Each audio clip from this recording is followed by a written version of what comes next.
Happy Saturday, two-channel listening fans, and welcome back for what is episode number 6. I thank you so much for tuning in, and those of you who have been hitting the subscribe button, thank you so much for coming back and supporting this channel and letting me know what you think. Definitely getting a lot more comments lately, and a lot of folks have just been asking generalized questions of particular used gear that I've had in the past.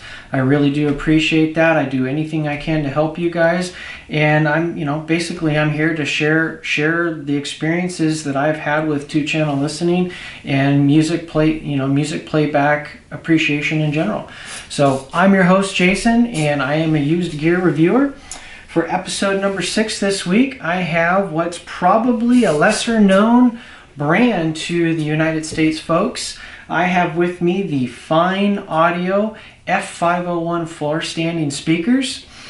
Fyne Audio, who are they? So Fyne Audio, basically, from what I could tell, is a spin-off from Tannoy.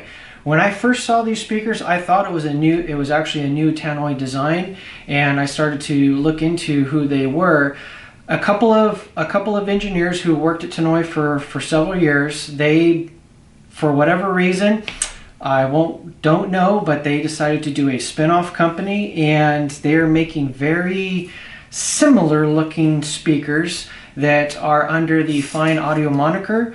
They started in 2017, so this is really, while it's an infant company, on their website they say that they have over 100 years of engineering experience, and a couple of the folks that started this company together have been working together for more than 10 years.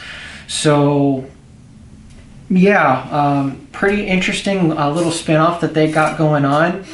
The network that they have in the United States, again, is definitely infantile. The sound organization, the importer in Texas, they're the ones who went into contract with Fyne Audio back in September of 2019. So they agreed to begin the distribution network here in the United States. As far as getting these speakers, I'm up in Eagle, Idaho, and the closest known distributor for us here would be Gene Rubin Audio in LA. So the Fyne Audio speakers, these 501s, these are a 6-inch design speakers, or 6-inch driver speakers. You have a dedicated bass unit that's in a smart down-firing design. They built into the base where the feet are, and basically how it decouples from the cabinet itself. There's a 360-degree port. They have a lot of very fancy nomenclature for some of the specific technologies that they put into this speaker. I will post that right to the side and let you guys see that and look at it. I'm not going to even try to pronounce some of those because it's a little X-complex for me. It's a 2.5-way design. You have the 6-inch mid-bass woofer. Very, very interesting, kind of a ribbed design in the rubber surround, and they say they do that for power handling and the diffraction. Cast aluminum baskets, very, very nicely done, and on the inside you have a 1-inch titanium tweeter that's sitting behind basically this little what they call their flute design for again that dispersion. I guess a very unified balanced tweeter dispersion. These retail for $1,795 on the new market. Again, I'm a used reviewer. I was able to find these from the original owner in Central Valley, California. So I bought these and had them shipped up here for $1,425. I just thought, hey, you know what? I like the design of them. They're an 8-ohm nominal speaker, 90 dB at 1 watt, and being that I'm in an apartment, they looked like a pretty good speaker to review for having a tight space, small construction, and just not a lot of room for big speakers. And hey, I love throwing anything against these Tektons just for the heck of it. So with that, did a lot of musical listening with these speakers. I had them for 2 weeks, and they remind me of quite a few other speakers that I've had. So this UK design parameters, the UK sounds. A couple of weeks ago I had the F501 2s, and again there was that British sound, and I was reliving it with these speakers. Yes, different context, different price point, but I just thought it was definitely interesting to me, the sound signature of these. But before I get into that sound signature, I have to say one thing out to my friends at Fyne Audio in the UK. For the love of God, would you guys stop being so freaking cheap and doing these stamped jumpers? This stuff is garbage. This stamped steel. So when I first unboxed these speakers and plugged them in, I instantly thought, oh crap, I have a problem with the driver, the mid-range driver in the left speaker. I was getting full range frequencies from my right driver, and then the left one, it just was acting up. I couldn't get the mid-range to work. I started messing around with the terminals. I have bare wire copper for lots of reasons, all the different speakers that I review. And turns out that these things were just being very picky with how it was picking up the raw copper from the bottom low pass terminals. So what is another $10 added to your product to actually put a real jumper in, so that I could properly review these speakers and give them the fairest play as possible? I actually went onto Amazon and I bought the Conair 12-inch jumpers that are 12 gauge copper spades that connect in the back, and I will show those in a quick little walk around of these speakers that I shot earlier today. That'll probably be off to the side to me while you're watching this video. So please, man, 1,800 bucks. What's another $10 to put a really good jumper on your speaker? Think of Kef. Kef does those internal jumpers. Totem Acoustics, if you buy particular speakers, whether they do the copper strip in the center or they do an actual silver link that will go from the top through to the bottom, even that is much better than these stamped jumpers. So come on guys, you can do better than that. Nevertheless, the Fyne Audio 501s.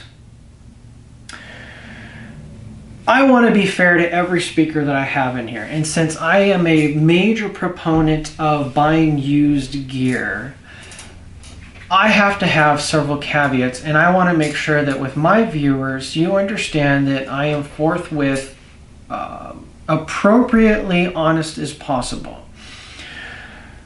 The Tekton Lores, I paid $600 for. Now, I never go into detail of what these Tekton Lores are. I don't sit there and talk about the specs, talk about how they're made, where they're made. You know, they're Eric Alexander's design. He's in Ogden, Utah. There are great YouTube videos that are in existence that go into the absolute minutia of these speakers. One particular video that I will mention for a specific reason is Jay over at the Next Best Thing Studio. He's out of Canada, and he goes into detail, I think 26 minutes of these speakers. He had a red pair that he has brand new that he reviewed. Listening and watching to his video, I agree with pretty much 95% of everything that Jay had to say about the Tekton Lores. It really matches up with my opinions of them, how I listen to them, what I think of their aesthetics, and where the money is well spent in the drivers themselves. So Jay did a great job on reviewing those speakers. I don't need to go into the super details on the Tekton Lores, and you're just not going to find a in-depth video of the Tekton Lores on my channel.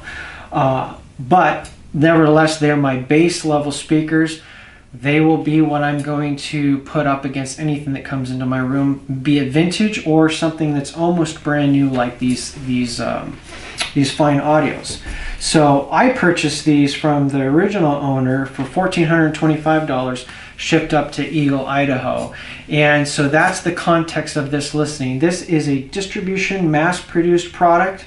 that's based from the Scotland, but it's obviously, these are the Chinese made versions, not the handmade versions that they do in Scotland that are, think 3x in price. So quickly, these come in only 2 finishes for the US that I could tell, or at least from Gene Rubin Audio. You get your black oak, or you get what they call dark oak, which is just a very dark brown version of this black oak.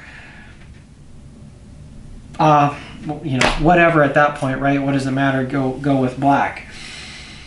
If you want the, what I will say are gorgeous, the gorgeous lacquered piano finish walnut version of these, they call them the SP, the special versions. Those are built by hand in their Scotland manufacturing facility. They take the same exact speaker, they put that gorgeous finish on it. They upgrade the tweeter to the tweeter that's in the 700 series speakers that start at like $7,500. And they tweak the crossover, upgrade the crossover components, as well as they upgrade the bass feet, very nice looking, very smart looking feet that will go on the SP version. It's the SP-501. All of a sudden you're taking what is a $1,800 speaker, and you've just now turned it into what would cost us in the United States $4,700 to see this in a walnut lacquered finish, if you so wish to spend that level of money. Not me, sorry. Don't mean to make any enemies of Fyne Audio, who's trying to create a distribution network in the United States, but when also your retailers aren't keeping anything on hand, I really wanted to buy a demo pair of the 502s because they're the 8-inch driver version of this speaker. I will say throughout this that I was impressed with what this little package can do, but to be required to not see the speakers, not hear the speakers, no demo period involved whatsoever, I would have to pay $2,800 shipped to get the 502s to my home, and there's no guarantees. You just pony up the money and you better hope that you like them.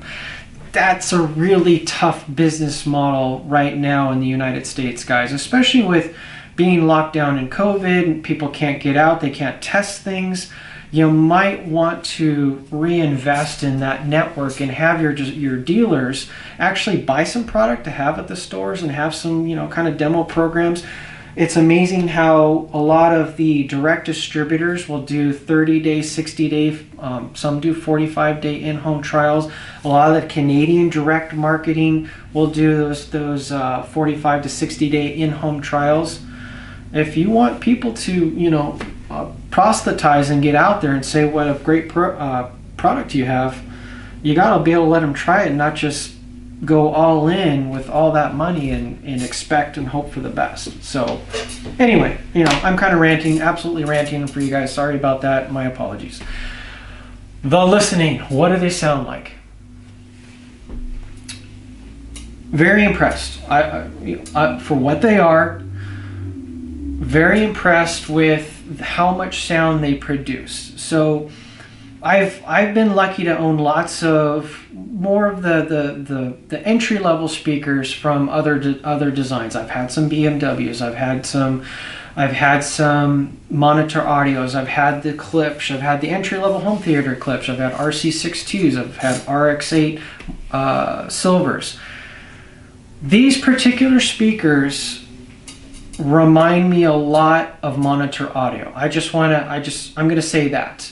I had RX8s for almost 3 years, and I hear a lot of similar things going on. I will say politeness. There's a lot of politeness. So these speakers can throw a pretty good soundstage at you. They can give you a good amount of detail retrieval, but they seem to specialize in the bass, the way that they're designed, the bottom port, and then of course that titanium tweeter. It's a top and bottom speaker based on the musical selection, and even to a lesser extent there's a little bit of sensitivity to the amps. So I used my Red Dragon monoblocks. They're 500 watts a piece. And listening to Smashing Pumpkins' Cupid de Locke, lots of bass. That was in my notes. Just lots of bass coming out of these speakers, which was super impressive for what's really a dedicated single 6-inch driver. And then there's the detail retrieval at the top end. So even if as you start to crank things up, you're getting very good bass detail. It's not muddy, but there's just seems to be an emphasis in the lower mid bass and then the highs. There's good clean highs with good detail retrieval. Not so much inner detail, not so much that bleeding edge and that leading edge decay, but just it's just shy of the polite side of, say, the Silverline of the Monitor Audio series. Highs are the clean. It's not flat even. I don't want to say it's flat. It's just there's this emphasis. In order to flesh out the mid-range more of these speakers, I did find a very good marriage with my Unison Audio Research integrated amp over here. It's a hybrid amplifier, tube front end in the preamp section. That was a very good marriage with these speakers. It just really seemed to flesh out the mid-range. It actually kind of pushed it out, which is what I found that the voicing with this particular Italian amp is it emphasizes the mid-range, and that's what these needed in my listening space. So again, the caveat is I'm in an apartment, guys. I've got a lot of stuff in a tight area, so part of it could be the congestion of that's causing the sound waves and the dispersion to mess a little bit with that voicing, that mid-range voicing. So pairing it with an integrated amp that focuses on the mid-range, that worked really well with these. But with my high-powered monoblocks, I was definitely more focused on the highs and the lows. Other thing I want to say real quick is when I'm listening, I do it with my eyes closed. I just want you, my viewers, to know that when I'm sitting there and I have a pad of paper, I'm listening to the song first and I'm just doing it with my eyes closed so that I don't instinctively stare at the product and go, what are you doing? Or what does that sound? Or, you know, maybe it's me being funny. I don't want to create this bias by staring down the speaker going, what are you trying to do? What are you trying to say to me?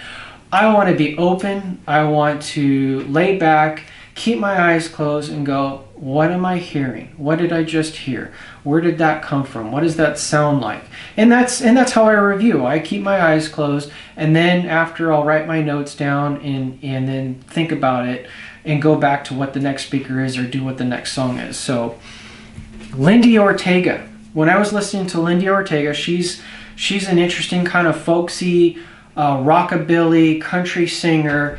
Think a new generation Johnny Cash. My God, that lady's voice. I love her. She has this haunting tone to her. It's kind of like taking Dolly Parton and Johnny Cash and melding them together. She's got these slow songs, and this one in particular, Waiting Around to Die. These speakers did that song justice. In my mind, it's a song that's haunting, it's dark, it could grab you by the throat and hold on to you, and you come away from it just going, my God, what's in this lady's soul and what's in this lady's heart? She has a story to tell. And these speakers did that song justice. Just the somber tempo, the appropriate hall effect, so you really hear the space. Lindi is singing directly to you, and you can hear the space that's around her. You can hear the studio and what's going on. And then there's just you felt touched by the delivery. It really, that's important, that I wasn't focusing on these speakers at all. I felt touched by her delivery of her song, and that's super important. So did a great job with that particular tune. Not a lot going on. It's her with the guitar. There's bass in the background, and it's just not a huge full instrumental song like what you would get with certain rock songs. And then I kind of started to follow that. So the next song for the rockers is Apocalyptica. They are kind of very hard edge electric cellos. They'll do covers. They do lots of cover songs to hardcore 80s bands. They'll do a lot of stuff to Metallica, Megadeth. It's some pretty interesting things that they can do. And so it was from the album Psalms, and it was the song Psalm. Very slow-paced song. Really drawn out with the electric cellos. You hear the rosin going across the strings, and wow. I mean, the meat was there. The meat was on the bones. Very good job, Fyne Audio, with these speakers on that particular song. As I told you, that the Tektons are in the background. I plugged them in, and here's my single note from the Tekton. More of everything. More meat on the bones, more inner detail, bigger soundstage. Period. New to me is Bozzio, Levin, and Stevens, and it was from the Blacklight Syndrome album, and it was called Duende. I brought Amanda out to listen to this song. It was the first time I was hearing it, and it ended up playing it 3 more times to really get the context of it. It's a lot of percussion. It is an instrumental only song, and it is incredibly playful. It's now going to be on my short list of rotations. What they tried to do in the studio, and I'm just guessing, they did a lot of engineering to where a lot of the sounds and the percussions was coming at different directions throughout the space, and that made it really fun to listen to because it really fleshed out what can the speaker do. And the Fyne Audio did a very good job. Imaging, I talk about the imaging, nice placement of instruments with these particular speakers. And then I wrote down that it's just enjoyable. That brings me to, again, my one-liner from my Tektons. I'm giggling. That's my note. It's making me giggle. And then the other thing I wrote down is just the... yes, the cost of the front end is unrealistic for these speakers, but it sounds so damn good. And when I mean what I say when I'm giggling, guys, is the fact that that enjoyment level, it's almost like it's the hand in hand, and you can't disassociate your mind from what the return on investment is. I unfortunately will sit there and go, oh, man, I paid $600 for these and they sound this good. And I'm giggling to myself, and I wrote that down. So yes, I'll reiterate, you know, I am not the target guy for new products. It's just not going to happen. I am not going to be somebody that, you know, Fyne Audio is ever going to want to even hear my name ever again after today's review. But, you know, I want to be fair. And like I said, with the appropriate pairing, the appropriate amp pairing, and the appropriate room treatments, these are really good speakers. The buyer of these speakers is going to be somebody who definitely wants that bass emphasis. They have a smallish room. They don't have time or money, or they even want to screw around with trying to integrate a subwoofer. I could see these speakers going into that person's home or that person's apartment. The fact that they can be cranked up, and this is where I'll say there's a Klipsch-like factor to these speakers.